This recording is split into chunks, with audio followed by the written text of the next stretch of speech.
Florian from Hungary, Mr. Keane from England, and Mr. Wiele from Belgium. Well, you may not know that SELCUK AYDIN was actually suspended from all amateur boxing back in 2006 after attacking the referee in the second round of the bout of the European Championships in a fight against Frankie Gavin. He's grown up a lot since then, 26 now on a mission. He wants world titles, things moving impressively as well. Won the WBC international title in 2008, defended it 5 times before moving on to win the EBU title. No early blowouts though these days. He is getting used to going longer distances. At the last 5, 2 went 12, 1 went 9, and this could be another long night. There's a substantial reach advantage that the Southport Jojo Dan has over his opponent, but he's going to get that, they think, in pretty much every one of these fights. 5-7 to 5-10.5 for the Canadian-based Romanian. But these two, remember, are unbeaten. How's it going to go, Bob? You can see what Aydin's about straight away. He's just a volatile character. They try to settle him down. They try to get him boxing a lot more because they know he's going to have to go 12 rounds in a lot of these fights at world level. But he can punch, and he's a little warrior, a little fireball. But it's a question whether Dan gets into the fight, really. If he does, he's got the talent to, he's got the style, the southpaw style. Oh, what's happening? Oh, he's down. That is a legitimate punch. I'm sure that they thought that that might have been on the break then, which is why there's a bit of a complaint coming in. Yeah, I thought it was as well. I thought Ian John Lewis, the referee, was actually calling out an instruction then when the punch came and just dropped. It was only a flash knockdown. Dan perfectly all right, smiling at him. Well, he's smiling at him. Nothing going to be smart if he gets hit with another one of those, because this guy, as we said, he is compulsive viewing. He fights only one way. Dan might be forced to fight another way. And we mentioned this in the fight earlier on this evening in the opening bout. This is a small ring. There's going to be nowhere really for Dan to get off and maybe practice and hone some of his fine boxing skills, because there's nowhere very much to run here. No, he needs, it's hard for him to get the centre of the ring, but his life would be a lot easier if he could do that. At the moment, this is about containment. The knockdown counted. You know, that's a point against him again. Aydin is just a little bit too busy at the moment in these early stages. You can see how Dan wants to take this. He wants to get his jab working, use his footwork as he takes another right hand down the centre. But he's maybe going to get a little bit of time to get this man under control if he can do that. In his corner, he's got Ismail Salas, who trained Gamboa to that world title. The stable looking to add another one with Aydin tonight. Although it is worth pointing out that this isn't actually a full-on world welterweight title as it was listed at the start. This will be a final eliminator for a world welterweight title shot, and is for a belt they're calling the silver belt, whatever that is. Yeah, it's some kind of newfangled trinket invented by Jose Suleiman and the boys at the WBC. Who is actually not a lot to anybody else, frankly. But you're right, it's a final eliminator. The local promoter, Ahmet Erner, has promoted it as a world title fight, and we got 10,000 people in here. Good luck to him. Well, he's done a good job, because what makes a good fight? Two good fighters prepared to go head-to-head, toe-to-toe, which these two guys are, backed up with a pumped-up crowd, and that is certainly what we got inside here tonight as well. Now, we're going to get another look at the flash knockdown here. Well, we couldn't see, but at that time, I think Ian John Lewis was calling out an instruction, but there we go. It's done with now. There's an extra point for a knockdown under WBC rules. So that's a big start for Aydin, a 10-8 round, because I think he did enough to win the round anyway. But in saying that, I was quite impressed with the way Dan handled things. It's a big crowd here, and he's smiling, he's relaxed, he's not appearing to be fazed by the occasion. He's ranked number 2 by the WBC, is SELCUK AYDIN.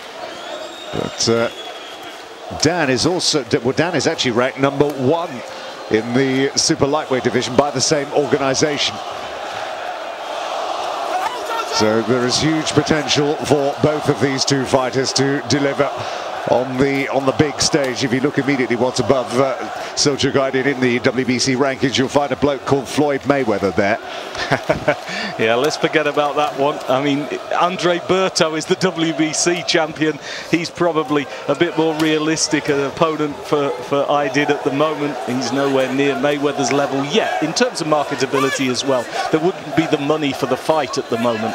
So, and possibly the same goes for Berto. He's got to build his reputation, hasn't he? Yeah, this is a good recovery, incidentally, by Dan from that knockdown in the first round. He finished the first round strongly, and he's beginning to look a little more comfortable. He's settled into something like a rhythm. He has, you're right, and he's getting the body shots off as well. He's throwing more punches than AYDIN. He's showing us the weaknesses of AYDIN, which, you know, sometimes he does wait a long time. When somebody's throwing punches at him, he doesn't reply, he doesn't trade, he waits for it all to finish and then comes back again. Yeah, a lot of the previews for this fight have been concentrating on the power of the punches from AYDIN, and saying that they feel that Dan is going to be caught later on in this fight, and that he doesn't really carry an awful lot of concussive punching power. But we'll have to see. Certainly it's worth looking out for his body shots, because he stopped Andre Marcos Nascimento with a left hook to the body in his previous fight. So he obviously carries some power. And his knockout of admittedly faded Raul Balbi with one left hand was a pretty good performance as well. But I take the point that the punching power here lies with AYDIN. It doesn't always work out that way, does it? No, but there's also big pressure on AYDIN as well to deliver a performance here. They've given this the big sell. Everybody's in. Everybody is expecting a big performance. He has now got to deliver on all of the promises. At the moment, he's not in this round. I think Dan's just outboxing him in this round, getting the punches off first. Not all of them landing, but getting plenty off.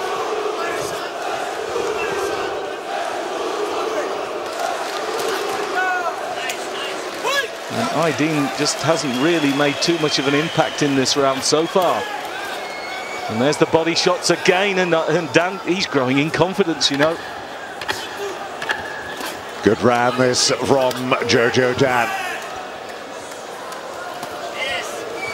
Punching is more accurate. He's landed the greater number of punches, certainly in that round, and it was frustrating at times for SELCUK AYDIN. I think you're right. That's the lady there was the Turkish flyweight star in the making that they're making a big fuss off around here. A lady called Adiye Özlem Sahin, should you wish to know.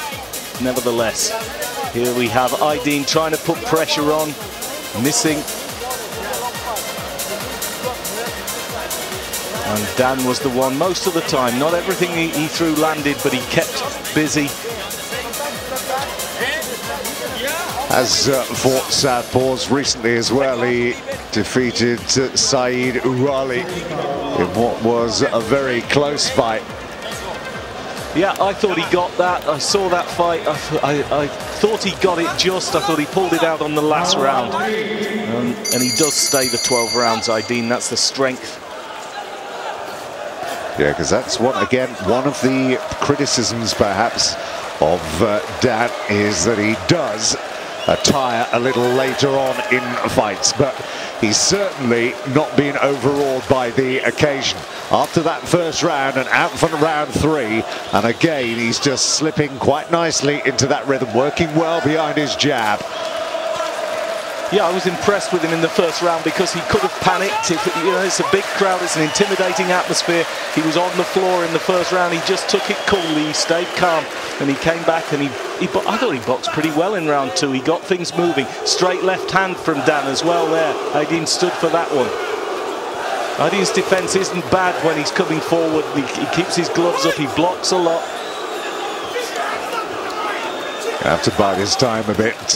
Is AYDIN, remain a little bit patient.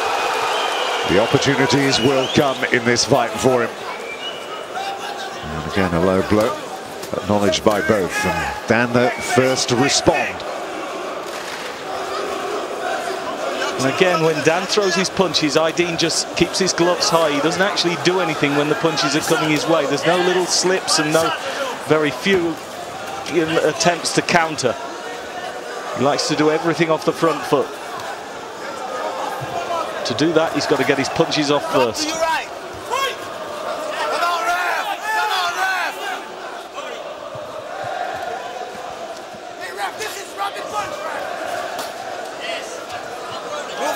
Well, he's back on the hunt, but again, Dan is standing up to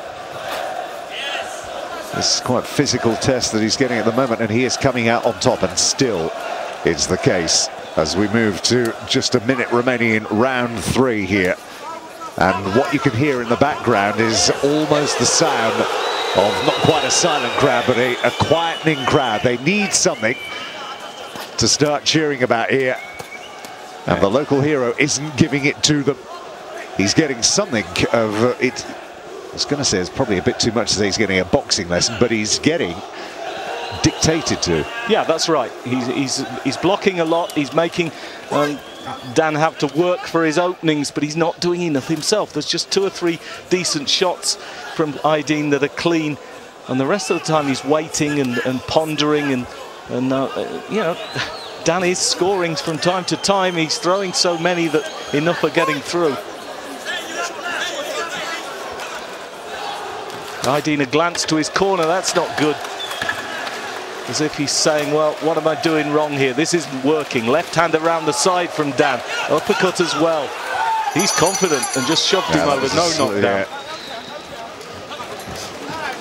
And again, the bell goes. The end of another impressive round for the